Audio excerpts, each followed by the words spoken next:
There it is. It's 6:08 on a Tuesday, September 4th, 2018. It's humid. It's hot. It's sticky out here. And the tacos, well, the tacos are flowing. So it's Taco Tuesday with the Epic Beard and Dave and a rant. I haven't ranted. I haven't really had anything good to rant about. I have been rantless. So anyways, a part of my hectic schedule today allowed me to sit down and watch a large chunk of the opening of the Kavanaugh conferment hearings, which it just had me. It was like when the first time I saw Pulp Fiction. You know, I went through almost every emotion there was, and I even laughed and reacted somewhat inappropriately at parts because of just how ludicrous it was. And today on the news, when I was watching this, ludicrism went to it's a level 11 on the end. I mean, it was funny listening to one of my senators interrupt the chairman at trying to open the meeting and make a statement to immediately call for a postponement or dismissal or an end of it, and a motion. And finally he had enough, and he started to almost yell at her, and he sort of put her down, and she tried to come back swinging. It didn't work too well.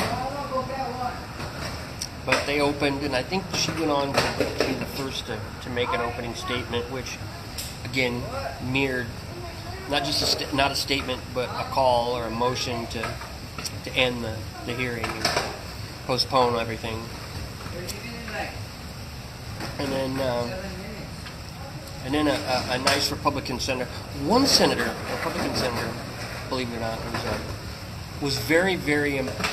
He really struck a chord with me because he called for people to wake up and realize, especially in his fellow senators and the House. And he pointed out that, because I heard this from a woman I worked with that was a Republican, and my answer to that was, well, if you passed laws or attempted to pass laws that were constitutional, then there may be. Somebody can try it, but if it's so blatantly unconstitutional, why not the Supreme Court come out and say, go for it, it's going to fail. But he made some interesting statements about not ethics.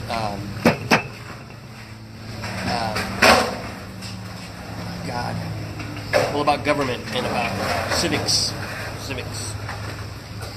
and how it should be taught better in the schools, and it should be taught, not political theory or whatever, politics and whatever they're calling it now, full on civics. What is the Constitution and why, and what are your rights, and how does it all work and come together?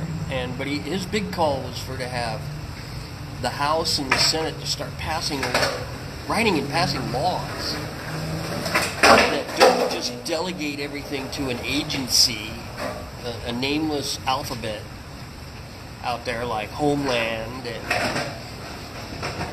and others, the DEA and all of that make policy and make law. And it's not legal. For one, it's not. I don't think it's legal. I mean, to be honest with you, it's the job of the Senate and the Assembly, the House, to write, pass, and edit and make the laws in the final end of it. Now, if there's a problem with it, then somebody can challenge it in the courts. and that's where the Supreme Court comes in. And he wished to reinsert the three branches of the government rather than letting either the judiciary branch or the executive branch. Because, I mean, because of it, it's this endless stream of presidential edicts or orders or whatever you want to call them. I can't remember what they're called now. But executive orders. And it's funny, you talk about that because he brought up the 30s, he brought up Roosevelt. And Roosevelt has tried to pass or sign the most executive orders out of any president ever at this point. And I think half or more of them were defeated later, not long after, in the Supreme Court. Not long after him signing them and implementing them. The Supreme Court. And the Supreme Court didn't jump on them. They were presented or taken to the Supreme Court by either the House or the Senate or private citizens or whatever, or the ACLU, which is what they should be doing rather than what it seems that they are doing. But it just got me thinking. I totally agree with the man. I mean, that's the problem. We call ourselves a nation of law, but we're not really anymore. I mean, we're passing laws, but we're not passing laws right. And the way the Constitution wrote it. Now, you can say what you want. People are going to come at you with, it's a living document. It's not. It's just a legal document. It happens to be the oldest leading document still in force in the world ever. And if you bypass or you do away with the Constitution, you really do away with the United States, because it's not just a legal document, it's a contract that forms the United States. It was an agreement signed by 13 colonies after the Revolutionary War and after the failed attempt of the Articles of Incorporation to bind us together with representation under a federal form of government, a limited federal form of government. And that the states and then the individuals had, the individuals and then the states had multiple rights, and but we all agreed to grant certain powers to this central form and to represent and whatnot. And to be honest with you, I think it's not perfect, but it is probably one of the more perfect documents out there. That you have a law, you have a series of laws and sections or whatever that lay out specifically what each branch. It forms the three branches. It tells them what exactly they can do and what they cannot do, and all in the name of the citizen. And the citizen is the final word, really, in it all. And as he did put, more people are worried about and doing things to get reelected than actually follow the Constitution and do what's right. Because let's face it, an assemblyman serves 2 years. He can be fired after 2 years. I can tell you historical incidents, and one of them is my favorite. Then there's a senator, 6 years, but can be fired afterwards. But the thing is back then, senators were not elected by you and I, and that's why I think the 17th Amendment should be repealed. It would change not just the structure of the government and of the Senate, but it would change this professional politician that operates within it. It requires, in those days back, it left it up to choice of the state. They could either, the governor could appoint somebody, or the House and the state Senate and the state House could elect or choose, and with the approval of the governor. And that's why, if you'll notice, if you really read into it, every new senator and whatever, when he gets to Washington, he has to have a letter from the governor of the state he represents. That is his credentials and his written authorization, you might say, to represent. And or the state could elect You know, it's not. Again, it was up to the state, and now you're the 17th. You made it all this, and well, you know, now that bred Schumers and Feinsteins, and and someone like Camellia Harris is hoping to be, and others to be professional politicians, that they, you know, because of what they do and the power they wield, they manage to dominate their state for that position, and it's ridiculous. It is absolutely ridiculous. I mean, the state of California had a primary, and I believe Feinstein had to run for nomination. Incumbents are not actually automatically on the ballot, but because of our new form of primary, it's the top vote getters. So only the top, in this case, only the top opponent got it, and it's another Democrat. So you have a choice of two Democrats. So what's the choice there? I mean, you know, what's the spirited argument and debate there? It's basically, you might as well just, you know, step away. I mean, it's so different than what it originally was, because, I mean, you know, Brown could have appointed Harris and whatever. I guess, you know, you would have an election in the state that says we approve of the governor's appointment, but I don't know. It just you drop that. Yeah, thanks. And it just just ridiculous.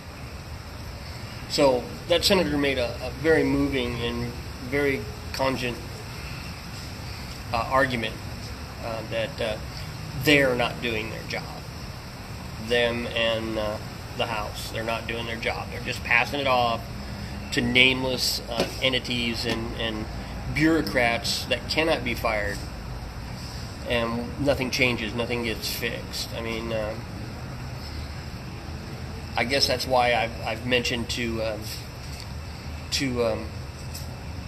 various to my, at least my representative in the House, that he should push the House to get the Senate to change the schedule of marijuana in the Controlled Substance Act. Which he doesn't. Now he's talking about, well, we're going to pass a law. Yeah, bullshit. You tell the DEA that we, or you, will remove it or reschedule it. Okay? Plain and simple. If you're the House, they're just a government agency that works for the federal government. You are their boss, as well as the president. You're their boss. You know, which is funny if you think about our Constitution. You really want to put it down. Nobody is the boss of the House or the Senate. The president isn't, and neither is the Supreme Court. And the Supreme Court knows they're not the boss of the president, and neither are the boss of the Supreme Court. Okay? So, look at it that way. Another thing that got me, and this is a very big pet peeve of mine. The infamous J.T. Booker from New Jersey, you know, book dog. And no, I'm not being very respectful to the man. It has nothing to do with his race. The guy's an idiot. And the guy is a racist. And he brought up something that is a pet peeve of mine. He referred to the black man as 3/5. I want every one of you that's watching this or does watch this to stop, or at the end, go to a website with the Constitution or pull out your pocket Constitution, I would recommend you get the book and the pocket Constitution, especially an older one, to make sure you're getting a adequate or correct translation or representation. To show me exactly where in the Constitution a black man is only valued at 3/5, where they did that. You can't find it. Now there is a line that under representation and the number of people in a space, or well, let's say just in a state, total number of people in the state are allowed to have 2 senators, and due to their population requirements, they're allowed X amount of seats in the House. How you doing? And that's based purely on census rolls, census of citizens. If an illegal alien or a non-citizen or whatever, which should fill out the census, just so they can get some representation or some form of acknowledgement of their existence. And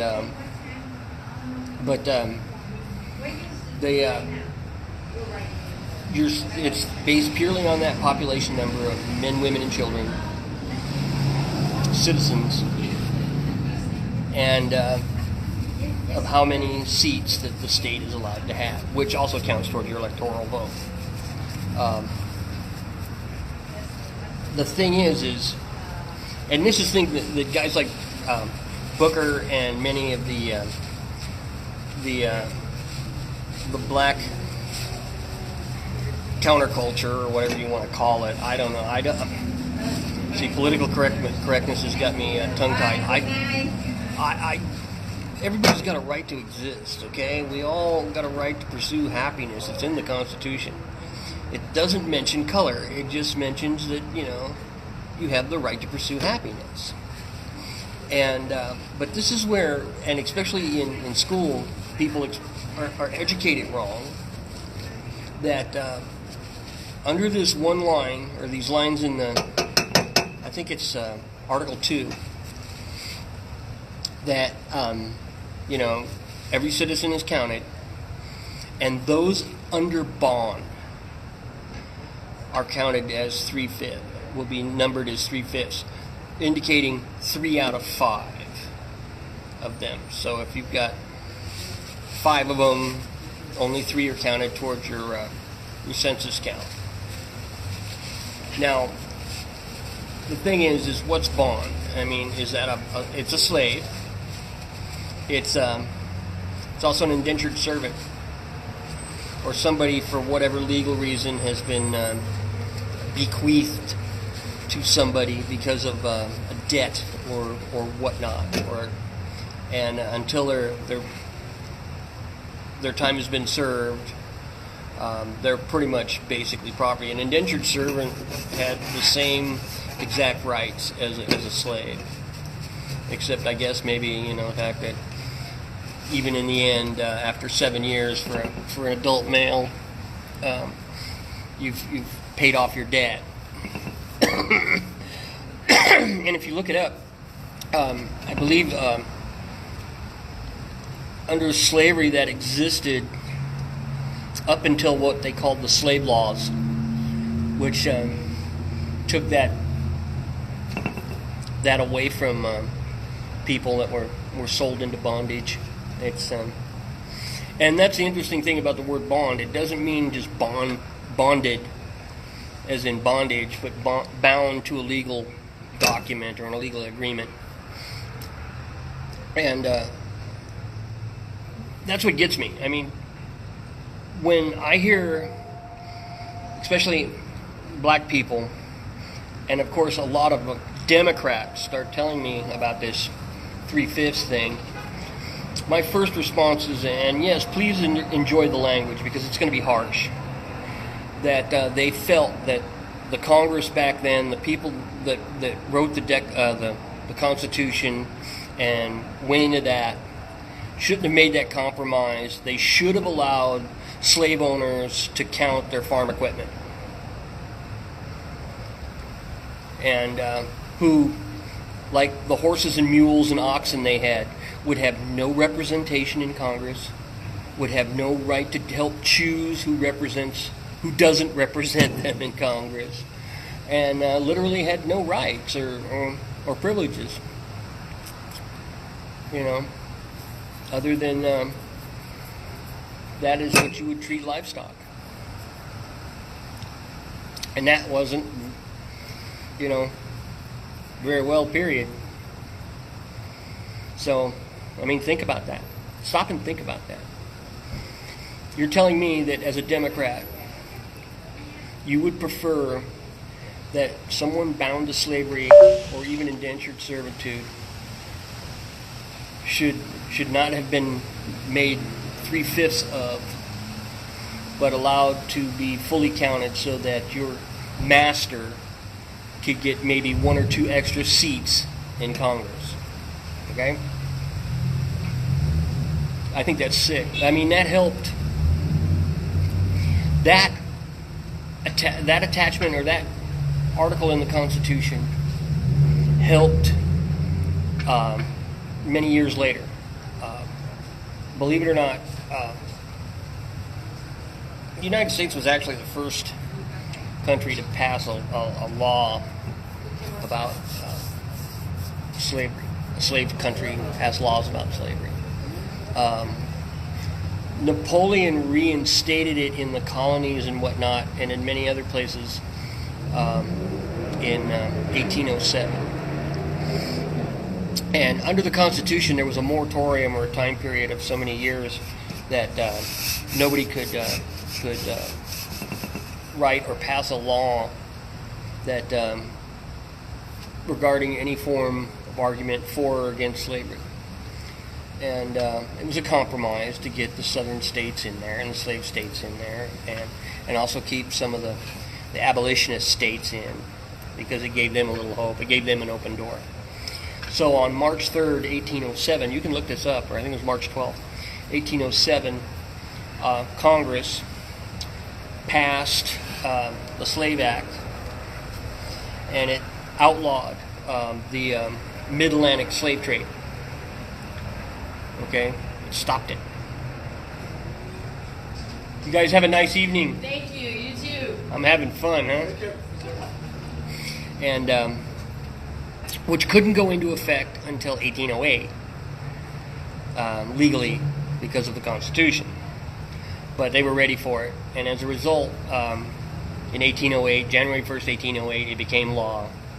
And not long after that, the President of the United States, who happened to be Thomas Jefferson, a slave owner, dispatched squadrons of the United States Navy to the African Gold Coast to find slave ships, turn them around, and unload their cargoes and release their cargoes back in Africa.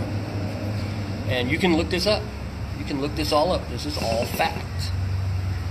And it wasn't just, they weren't just trying to stop the flow of slaves into the United States, but they were cutting off the supply of slaves or the importation of slaves to the Caribbean and in that area and South America. They cut off the mid-Atlantic slave trade. It was abhorrent. Washington hated it. Jefferson hated it. Many of them hated it. Felt it was just pure evil. And they made this move. And there was nothing the slave states could do. And I don't think they really cared, because I think there was still a slave industry here that could support itself. But the sad part is, which is the sad part, but the outlook is, it was one of the first steps toward complete abolition in the United States. 1807, 60 years later, we would fight a life and death civil war. Well, actually 50-some years later, we would fight the most, actually, 600 and some thousand Americans died in that. That was more than World War I and World War II, and combined. And we tore the nation apart, finally over it, to rebuild it as a nation without slavery. And I defy to tell you to show me where that's better. Now, England did something along the same line. I'm sure that theirs was more strategical. But, you know, it's interesting, but in 1807, 1808, somewhere around there, 1809, they outlawed slavery in England. But it didn't outlaw slavery in their territories or possessions or colonies or whatnot. So slavery was still legal it wasn't legal in England, but it was legal in Wales, Scotland, Ireland, the Caribbean, Canada, Australia, India, China, you know, all over the British Empire. So until 1833, which they outlawed it outright, which good for England, you know, by the way.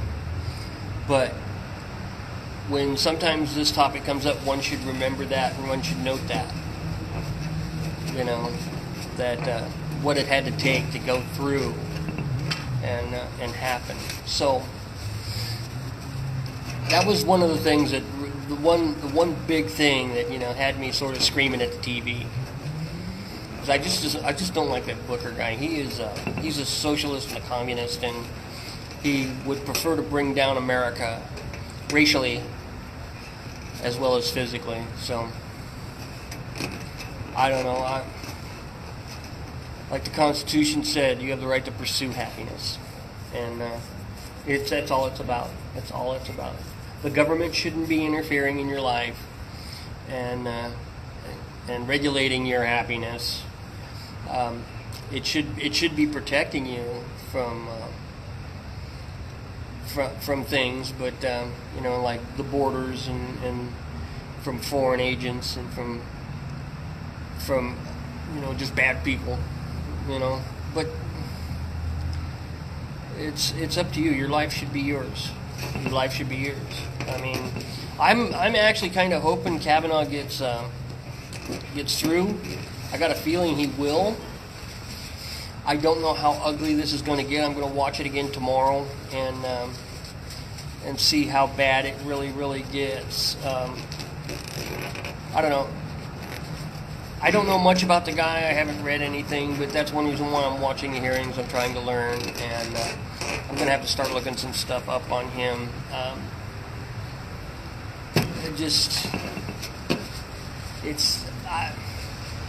It seems. It was interesting. I watched an interview with a CNN commentator and a Republican senator from New Hampshire, and he. Thank you. And he kind of went off on it, and the CNN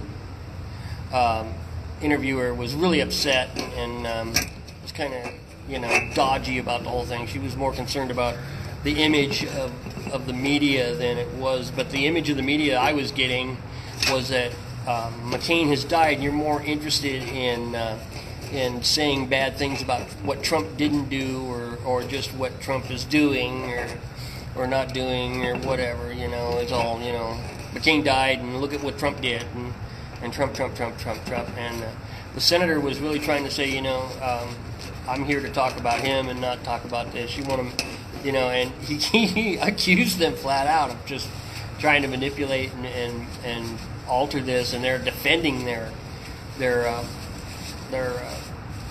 policy. So I don't know. If anybody watches this and anybody and watches all of it, and anyone has an input or wants to comment or wants to converse with me, please